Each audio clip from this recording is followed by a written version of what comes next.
bonjour, Emmanuel Boudier. Dans cette vidéo, je vais partager avec vous 8 conseils pour devenir optimiste. Alors pourquoi devenir optimiste ?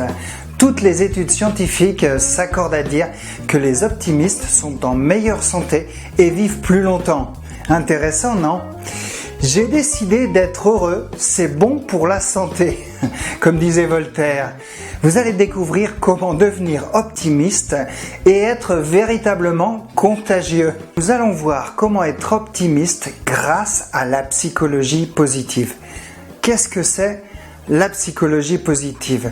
C'est une science récente, apparue dans les années 2000, qui étudie les gens qui vont bien et qui sont heureux. La psychologie positive essaie de comprendre leur stratégie, souvent inconsciente, pour arriver à leur état de bien-être. Voici tout de suite les 8 conseils. Premier conseil, trouver 3 kiffs par jour.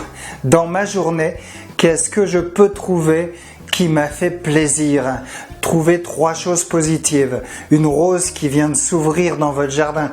Un collègue qui vous a tenu la porte. Trouvez 3 kiffs par jour, comme dit Florence Servan-Schreiber, qui a écrit un livre là-dessus, sur la psychologie positive. Dans son livre, elle nous donne une astuce supplémentaire. Le matin, vous pouvez vous programmer 3 moments agréables. S'acheter un pain au chocolat, se détendre quelques instants et profiter du soleil. La deuxième astuce, c'est cultiver la gratitude.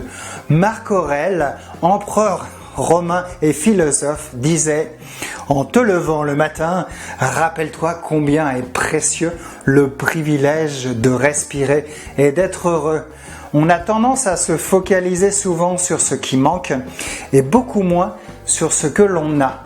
Il est bon d'apprécier ce qui nous a été donné. Christophe André, psychiatre célèbre et auteur aussi très célèbre, nous donne l'exemple de la douche froide et de la démocratie.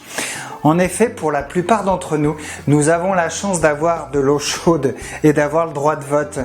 Nous n'apprécions cette douche que lorsque nous en sommes privés temporairement à cause d'une panne durant le week-end, il n'y a pas de plombier qui peut vous dépanner, ou d'une coupure de courant. Quel plaisir quand tout est réparé à nouveau, de ressentir à nouveau l'eau chaude couler sur notre corps. Plaisir que vous allez vite oublier avec l'habitude, sauf si vous prenez le temps d'en prendre conscience chaque jour. Prenez aussi conscience de la chance que nous avons de nous exprimer librement et d'aller voter.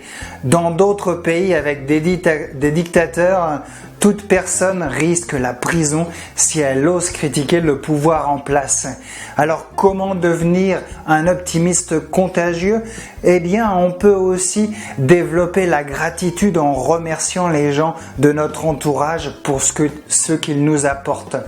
Votre boulanger, par exemple, pour ses bons croissants le dimanche. La troisième astuce, repérez les activités que vous aimez faire.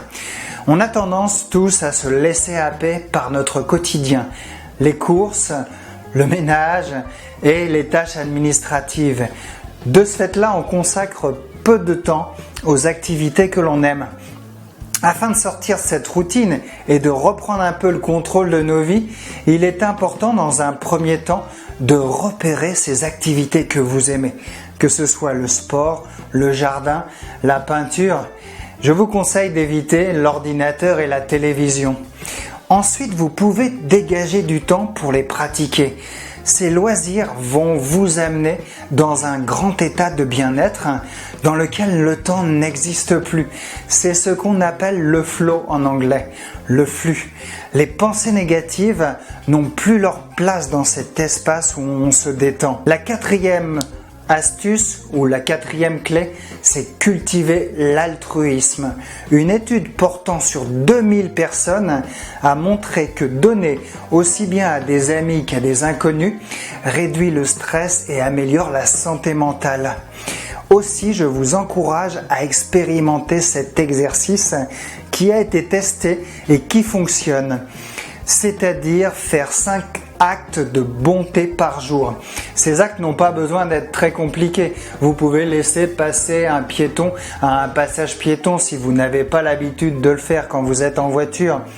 Vous pouvez céder votre place dans le bus à une vieille dame, à une femme enceinte. La 5e astuce, c'est de rendre son environnement beaucoup plus positif. Si votre bureau est un lieu désagréable, ce que je ne vous souhaite pas du tout, rendez-le plus agréable. Mettez des photos de vos proches, votre enfant, votre femme. Quand vous allez le regarder, une bouffée d'émotions positives va vous envahir. Sortez dehors lorsqu'il fait beau. Une étude montre qu'une sortie de 20 minutes à l'extérieur améliore le moral, développe la réflexion et la mémoire à court terme. Ça vaut le coup, non? Rendez votre environnement plus positif aussi en évitant vos amis négatifs. Si les informations vous dépriment, vous stressent, faites des pauses ou des diètes médiatiques.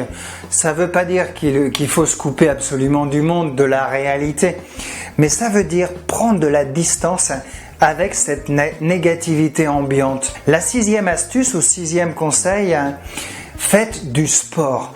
Chacun d'entre nous sait que le sport libère de l'endorphine, une hormone du bonheur. Mais peu de gens savent qu'il augmenterait aussi les performances au travail en augmentant la motivation et le sentiment de maîtrise et en réduisant le stress et l'anxiété. Et en nous aidant à nous mettre dans un état de concentration totale. C'est un peu comme ce fameux flow dont on parlait tout à l'heure. Une étude a été faite sur 3 groupes de personnes souffrant de dépression. Des antidépresseurs ont été administrés dans le premier groupe. 45 minutes de sport a été prescrit 3 fois par jour pour le deuxième groupe. Et pour le troisième groupe, un mélange de 2 méthodes, traitement et sport. Au bout des 4 mois, il y a eu des améliorations similaires au niveau des 3 groupes. Génial, ça veut dire que le sport est efficace. Mais ça ne s'arrête pas là. 6 mois après, on a testé le niveau de dépression des 3 groupes. Le groupe qui avait pris les médicaments a rechuté à 38%. Le groupe qui avait utilisé à la fois le sport et les médicaments a rechuté à 31%. Et là, les laboratoires pharmaceutiques vont terriblement m'en vouloir. Il n'y a eu que 9% de taux de rechute pour le groupe qui avait utilisé le sport. Les effets du sport sont donc durables pour lutter contre la dépression et vos pensées négatives. Le 7e conseil va vous étonner. Dépensez de l'argent. Et pourtant on dit que l'argent ne fait pas le bonheur. Mais pas pour des objets que vous allez acheter uniquement pour le plaisir de posséder. Ça, c'est un plaisir qui ne dure pas. Le plaisir d'agir dure beaucoup plus longtemps et il est plus intense. Je vous recommande donc de dépenser de l'argent dans des sorties avec des amis, dans des concerts, au restaurant, pour des sorties en famille. Et cette expérience va finir de vous convaincre. On a remis 20 $ à 46 étudiants américains. Un groupe de 23 avait pour mission de dépenser l'argent pour autrui, c'est-à-dire offrir un cadeau à quelqu'un, à une association. L'autre groupe devait dépenser de l'argent pour soi-même. À la fin de la journée, devinez quel groupe a été le plus heureux. Eh oui, vous avez deviné, c'est le groupe qui a dépensé de l'argent pour les autres qui s'est senti le plus heureux. Le 8e conseil, utilisez vos forces personnelles. Tout le monde a un don particulier, comme faire des crêpes, du tricot, apprendre les langues. Moi, je fais la tortilla de patata, c'est l'omelette de patates à l'espagnol. Je la fais à merveille. D'accord, vous allez me dire, c'est pas dur, mais quand même, hein. En tout cas, je prends beaucoup de plaisir à la faire.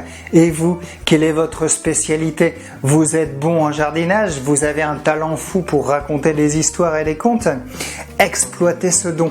Le fait d'utiliser votre force personnelle va augmenter considérablement votre niveau de bonheur. Voilà, je vous ai donné 8 clés. Je vous ai dit d'abord de trouver 3 kiffs par jour. Ensuite, deuxièmement, de cultiver la gratitude. Troisièmement, de repérer les activités que vous aimez. Quatrièmement, de cultiver l'altruisme. Cinquièmement, de rendre votre environnement beaucoup plus positif. Sixièmement, de faire de l'exercice, du sport. Septièmement, de dépenser de l'argent mais pour autrui. Et le 8e et dernier conseil, utilisez vos forces personnelles. Voilà, si vous avez aimé cette vidéo, partagez-la. Vous pouvez aussi cliquer sur j'aime ci-dessous. Vous pouvez aussi y retrouver mon site internet pour des conseils et astuces pour booster votre vie. Vous pouvez aussi vous abonner sur l'icône qui apparaît là. Je vous dis au revoir et à bientôt pour d'autres vidéos.